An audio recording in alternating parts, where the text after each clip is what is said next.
উৎসবের দিনেও পরিবার ছেড়ে কেউ কেউ ফিরছেন কর্মস্থলে, কেউ বা নতুন পথের সন্ধানে।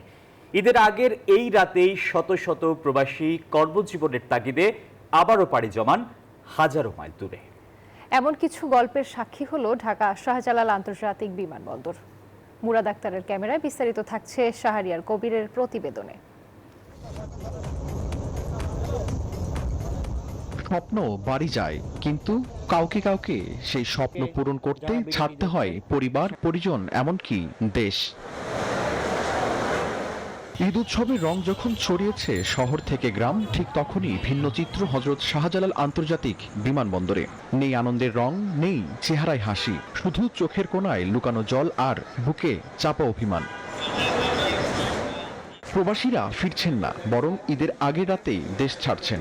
উৎসবের আগে প্রিয়জন ছেড়ে কেউ কেউ ফিরে যাচ্ছে কর্মস্থলে, কেউ বা নতুন পথের খোঁজে পাড়ি জমাচ্ছেন মধ্যপ্রাচ্য, ইউরোপ, মালয়েশিয়া কিংবা অন্য কোনো দূরদেশে। আগামী হালকা ঈদ আমাদের কাছে একটু কষ্ট লাগতেছে। নিজের মা বাবার লোকেও ঈদ করতাম পারলাম না, যে জায়গায় যেয়ে আর দেশেও ঈদ করতাম পারলাম না। পরিবারের সাথে ঈদ আনন্দ ভাগাভাগি করতে প্রবাসীরা চেষ্টা করেন ঈদের সময়টা দেশে থাকতে। তবে সীমিত ছুটি, কোম্পানির কঠিন শর্ত মেনে নিয়ে আবারও ফিরতে হয় জীবিকার টানে। বছরে একটা মাত্র ঈদ, তাও ঈদের রাত্রে আমরা চলে যাচ্ছি। ঈদের নামাজটাও পড়তে পারলাম না। দেশের জন্য, পরিবারের জন্য এতটুকু ত্যাগ স্বীকার করতে হয়। নারী ছেঁড়া ধনকে শেষ বিদায় জানানোর কষ্ট বুকে চাপা দেন মা, কিন্তু মন যে মানে না, কান্না হয়ে ঝরে আবেগের ঢেউ। কষ্ট হচ্ছে, খুবই কষ্ট হচ্ছে। ভালো থাকতে চাইলে যেতে হবে। মার সন্তান মার কোলে আবার ফিরে যেতে আসতে।